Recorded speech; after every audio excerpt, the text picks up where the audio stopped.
ibang nakapagtapos na training ay mabibigyan ng pagkakataong sumailalim sa living assessment. Kapag ito ay kanilang mapasa, nakakatanggap sila ng kanilang mga national certificate.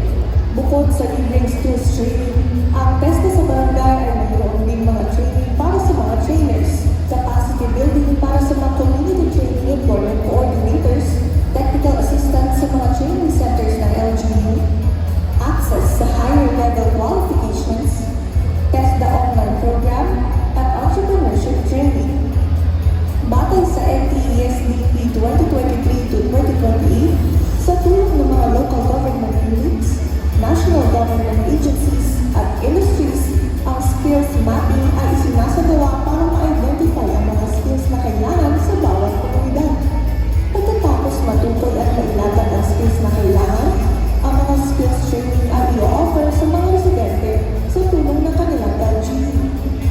Sa mas pinalakas na partnership ng TESDA at lokal na pamahalaan, mas marami pang mga Pilipino ang makakakuha ng living skills training. Ayon sa datos, 8 mula sa 10 TEDWalk graduates ay employed. Nagpapakita na sila ay tunay na may nakayahang tapatan ang pangangailangan ng mga industriya. Ang TESDA sa barangay ay unang inilunsad noong 2023 at patuloy pang inilunsad sa iba't ibang bahagi ng Pilipinas sa tulong at suporta ng mga pampubliko at pribadong ahensya at organisasyon. Naniniwala ang ahensya na sa tulong ng TEDWalk at sa pagpupursige ng mga Pilipino, patuloy ang pag-asenso. Para masiguro na bawat parte ng ating bansa ay makakasabay sa pag-unlad, sinisiguro ng ating pamahalaan na ang ating mga barangay ay patuloy na nasaservisyohan at nabibigyan ng mga oportunidad. Thank you so much. Maraming salamat po. Yun po ang TESDA sa barangay. Yung lahat ng recipient ay sana ay maturuan po tayo na magkaroon ng entrepreneurship o kabuhayan. Live programs ang aming ituturo dahil ang TESDA is a school-based. Hindi kami pwede sa financial but para sa training upang turuan ang bawat isa sa atin. Pangalawa ay upang palakasin ang frontliner. Sabi ni President Bongbong Marcos, kailangan daw palakasin ang frontliner ng mga empleyado ng gobyerno upang magkaroon ng upscaling. Isang na na-identify ay ating pong mga barangay health workers, barangay tannods, barangay nutritionists, isa sa mga pinatarget mo natin na bigyan at empower ng training ang bawat isa. Napakalaga na magkaroon po ng training ng lahat ng barangay health workers upang kayo po ay ma-certify. Una-una, barangay medical services, emergency medical services, nandiyan po at yung contact tracing po natin. Paano magkaroon ng pariyo-pariyong requirement or format ang bawat barangay health workers sa buong Pilipinas. We are targeting 40,000 barangay, but initially, nagpagdalos kami sa 6 na region. From Region 1, Region 5, Region 8, at ang Region 12 at Region BARM. Yan po ang target ng pilot program upang i-training ang lahat ng barangay health workers para kung sakali na magkaroon ng sakit ang inyong mga kababayan, kayo ang frontliner at kung ito ay madadala sa primary hospital, ay alam na kagad ang data ng pasyente. Pangalawa, kung lahat ng barangay health workers ay magkaroon po kayo ng license, certificate by TESDA, magiging national certificate kayo, and later on, doon sa Kongreso ay magkaroon ng recognition ang lahat ng barangay health worker upang magkaroon ng magkakarta. Yun po ang target po natin. So, napakalaga ng training, ma-professionalize ang lahat ng barangay health workers, barangay nutritionists, barangay tanod, para siguraduhin natin na being frontliner, kayo ay magsaservisyo sa pamamayan. Kaya po, iikot po ang Central Office upang suportahan ang Ministry of Basic Higher Education and Technology dito sa farm.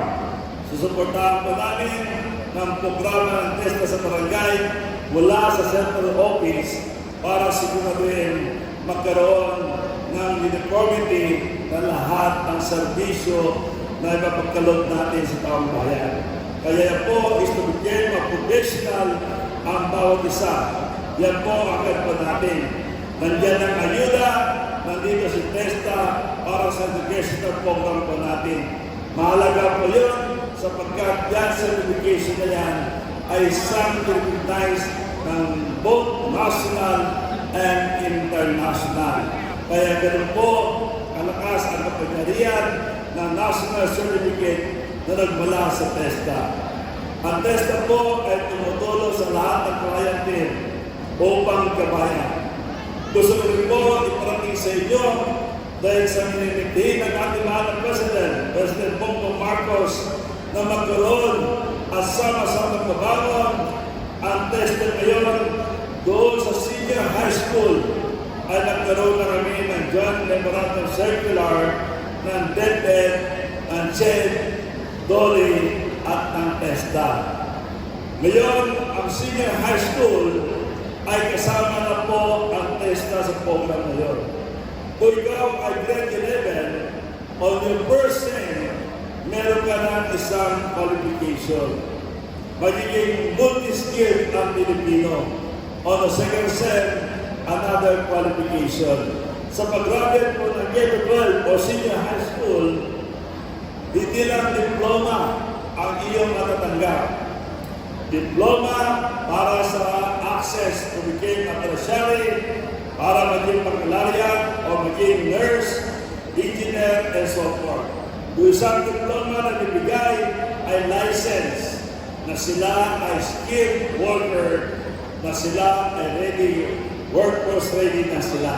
So yun po ang ginagawa natin para hindi masayang ang kabataan po natin.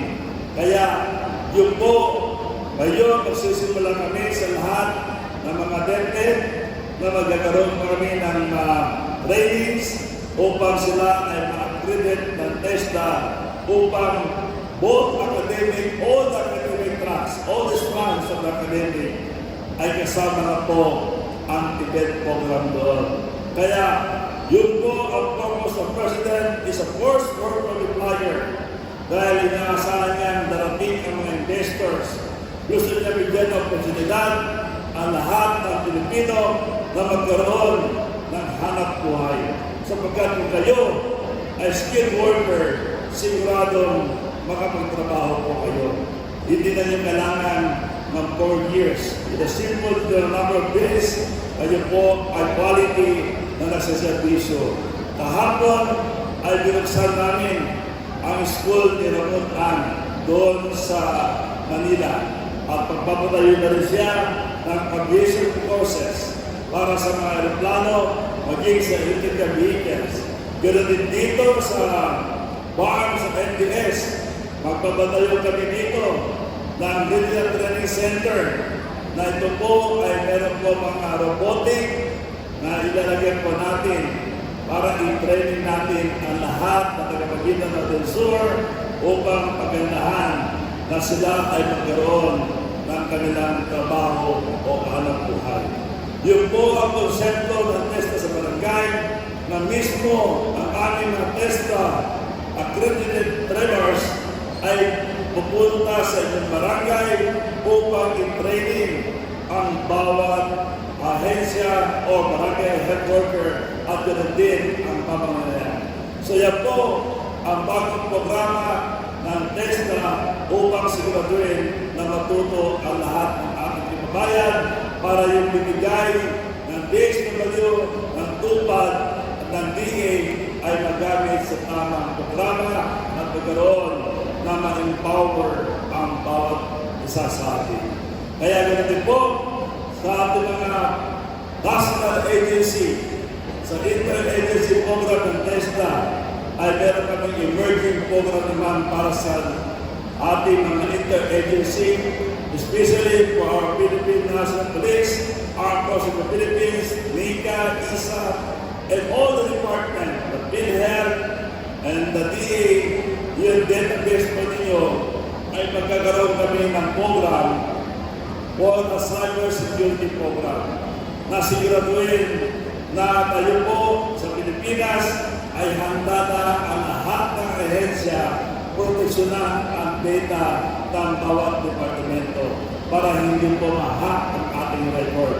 So yan ang pinaghahandaan ng TESDA, magbubukas ang aming school starting by this June month of June para i-training ang bawat department na magkaroon sila ng sariling cyber security.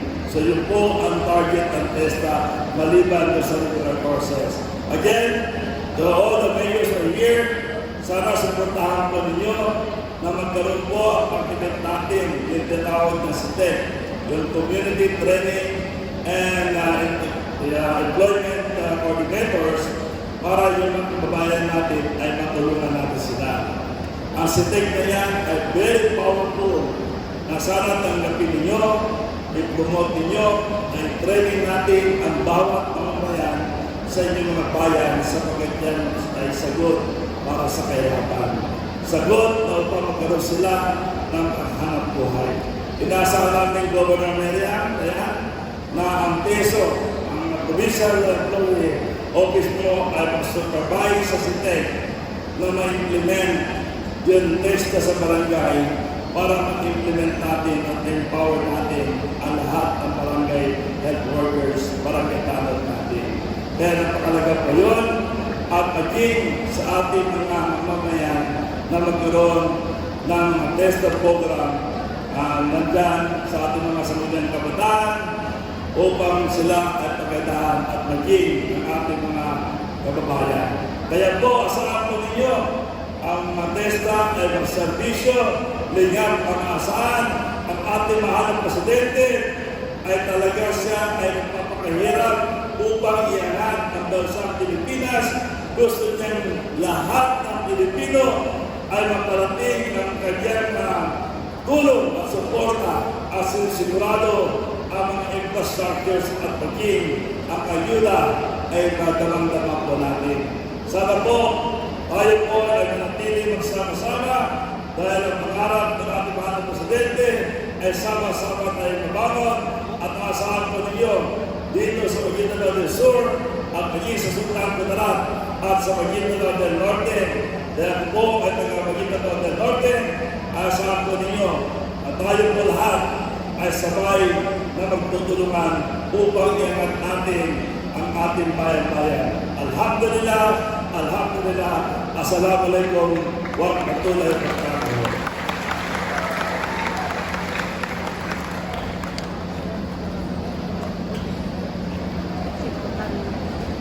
Maraming salamat po, Secretary Suharto T. Mamunagatan, PhD of Technical Education and Skills Authority.